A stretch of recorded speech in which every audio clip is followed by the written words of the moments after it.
إن الحمد لله نحمده ونستعينه ونستغفره ونعوذ بالله من شرور أنفسنا ومن سيئات أعمالنا من يهده الله فلا مضل له ومن يضلله فلا هادي له أشهد أن لا إله إلا الله وحده لا شريك له وأشهد أن سيدنا محمدا عبده ورسوله لا نبي بعده اللهم صل وسلم وبارك على سيدنا ونبينا ومولانا محمد وعلى آله وأصحابه وذرياته ومن تبعه بإحسان إلى يوم الدين فيا أيها الحاضرون أوصيكم ونفسي بتقوى الله فقد فاز المتقون وقال الله تعالى في كتابه الكريم أعوذ بالله من الشيطان الرجيم يا أيها الذين آمنوا اتقوا الله حق تقاته ولا تموتن إلا وأنتم مسلمون أما بعد معاشر المسlimin sidang jamaah Jumat rahimakumullah. Puji serta syukur marilah senantiasa kita panjatkan kehadiran Allah Subhanahu wa taala atas segala limpahan nikmat dan karunia-Nya, taufik hidayah serta inayahnya. Sampai siang hari ini kita masih diberikan oleh Allah limpahan nikmat dan karunia yang luar biasa. Tentu jika kita hendak menghitung-hitung nikmat tersebut, pastinya kita tidak akan mampu untuk melakukannya. Wa in ta'uddu ni'matallahi la tuhsuha. Dan jika kalian hendak menghitung-hitung nikmat Allah, niscaya kalian tidak akan mampu untuk menghitungnya. Dan beruntungnya kita semua, Allah tidak memerintahkan kita untuk menghitung-hitung nikmat, tapi Allah memerintahkan kita untuk mensyukuri nikmat. Jika kita mau berpikir mensyukuri nikmat itu jauh lebih mudah jika dibandingkan dengan menghitung-hitung nikmat, maka kita jadikan syukur kita kepada Allah dengan menggunakan seluruh nikmat yang Allah berikan kepada kita. Di antaranya nikmat iman dan Islam, nikmat sehat walafiat, kita gunakan untuk terus mendekatkan diri kita kepada Allah, taqarrub kepada Allah di sisa-sisa usia hidup kita. Karena kematian itu datangnya tidak pernah permisi. Karena kematian itu mendatangi kita tidak pernah meminta izin terlebih dahulu, maka beruntunglah itu orang. Kata Rasulullah, manil kayyis, siapa itu orang yang beruntung? Al kayyisu huwa aktsaru min dzikril maut. Orang yang pintar, yang cerdas, yang beruntung itu adalah orang yang senantiasa banyak di dalam hidupnya mengingat-ingat kematian. Karena kematian datang tidak pernah janjian, karena kematian datang tidak pernah dengan perencanaan, tapi semua itu akan menjadi indah pada akhirnya di husnil khotimah kalau kita mempersiapkannya dengan sebaik-baiknya. Ma'asyiral muslimin sidang jamaah Jumat rahimakumullah, salawat serta salam sudah sepantasnya kita istiqomahkan, kita baca, kita sampaikan kepada manusia yang paling agung, manusia yang paling mulia, yang diagungkan dan dimuliakan oleh Allah Subhanahu wa taala, dan ialah baginda Nabi Muhammad sallallahu alaihi wasallam. Pun untuk keluarganya, para sahabatnya, dan semoga kita yang hari ini, siang hari ini kita hadir untuk sama-sama mengharap syafaat baginda Nabi Muhammad kelak di hari tidak ada satupun Nabi dan Rasul yang bisa memberi syafaat kepada umatnya. Kelak di hari di mana tidak akan ada lagi pertolongan baik dari keluarga, dari saudara maupun kawan terdekat, karena semua sibuk memikirkan nasibnya masing-masing. Maka saat itulah kita hanya bermohon kepada Rasulullah dengan salawat yang kita baca, kita menginginkan mendapatkan syafaat kelak di hari kiamat. Ma'asyiral muslimin sidang jamaah Jumat Masjid Nurul Iman rahimakumullah. Kita masih berada di dalam suasana bulan yang mulia, yakni bulan Dzulhijjah. Di mana bulan Dzulhijjah ini memiliki rahasia dan kemuliaan sebab dimuliakan oleh Allah Subhanahu wa taala. Maka sebagai hamba-hamba Allah, marilah kita senantiasa meningkatkan ketakwaan kita kepada Allah Subhanahu wa taala, berusaha melakukan apapun yang diperintahkan oleh Allah dan juga berusaha menjauhi apa yang dilarang oleh Allah, sehingga kita termasuk orang yang nanti akan diselamatkan oleh Allah di dunia dan juga nanti sampai di akhirat. Ma'asyiral muslimin sidang jamaah Jumat rahimakumullah. Bulan Dzulhijjah ini erat kaitannya dengan ibadah-ibadah yang besar. Di antaranya perintah untuk melaksanakan ibadah haji dan juga menunaikan ibadah kurban. Kurban itu sejatinya adalah bentuk pengorbanan kepada seorang hamba kepada Tuhannya. Kurban itu artinya adalah mendekat, di mana ketika seseorang itu mengatakan rasa cinta, mengaku dirinya cinta, maka cinta itu tidak akan pernah cukup hanya dengan ucapan lisan belaka. Orang yang mengaku cinta, maka dia harus membuktikan cinta itu kepada yang dicintainya. Maka ketika hamba mengaku cinta kepada Allah, seorang makhluk mengaku cinta kepada penciptanya, maka dia harus membuktikan cinta itu dengan pengorbanan.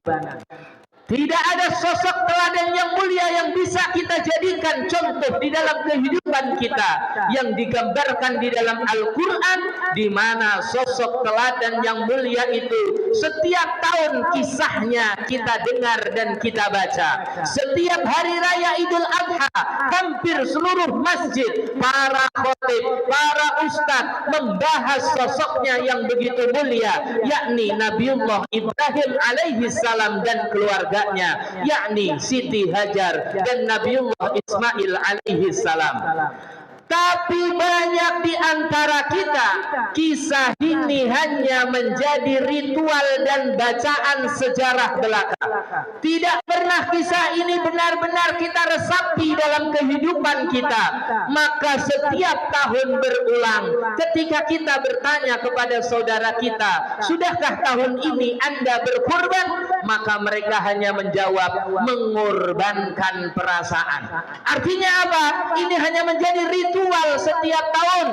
Ini hanya menjadi bacaan sejarah yang diperdengarkan di mana-mana, tapi tanpa ada esensi, ada nilai yang bisa kita petik dan kita jadikan amal kehidupan kita sehari-hari.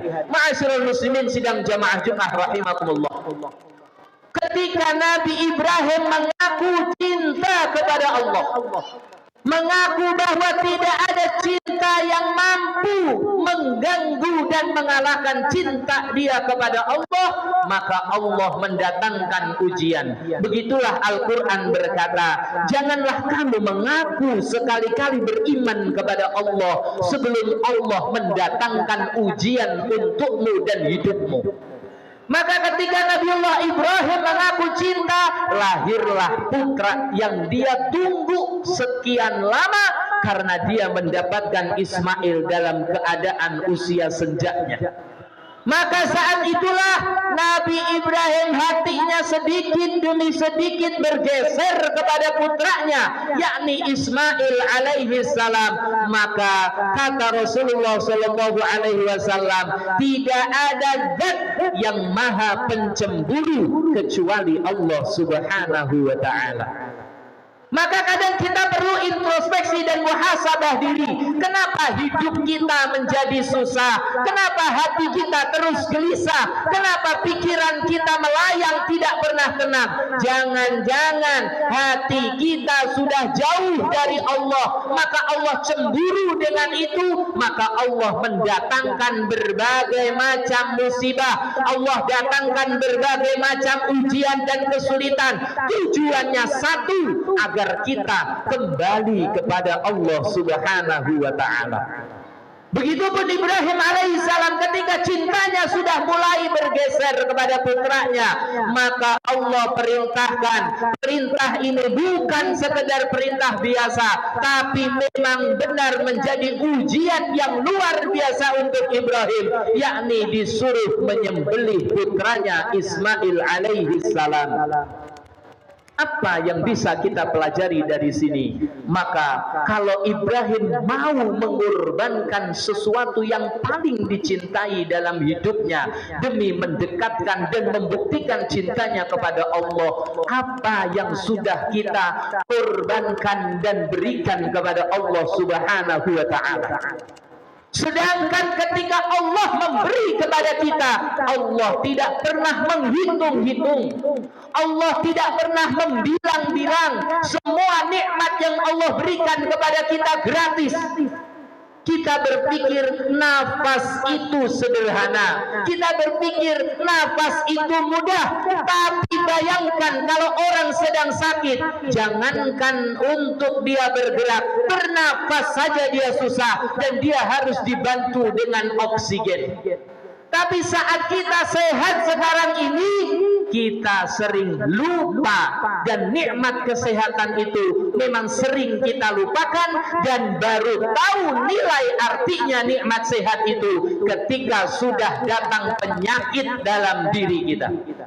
Ma'asyiral muslimin sidang jamaah Jumat rahimakumullah.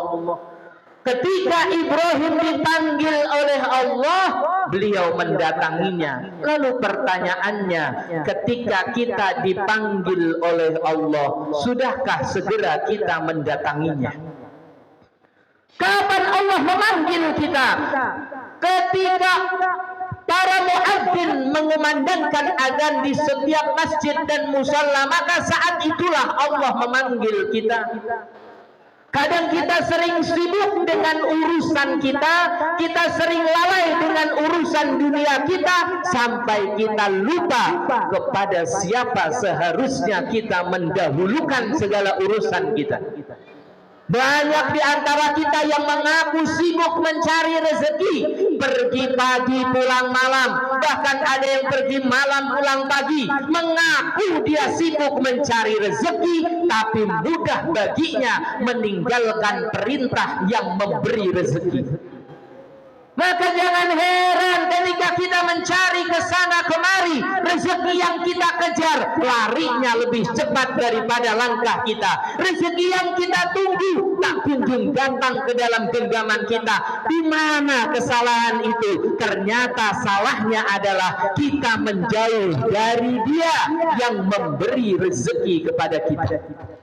Ma'asyiral muslimin sidang jamaah Jumat rahimakumullah.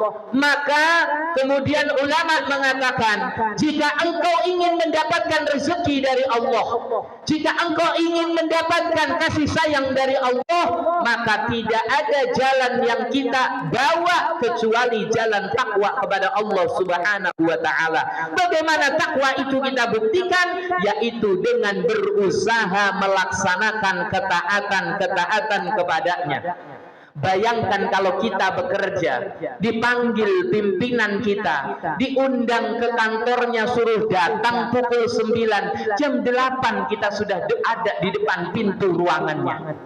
Tapi ketika Allah memanggil dengan panggilan adzan, pukul berapa kita datang?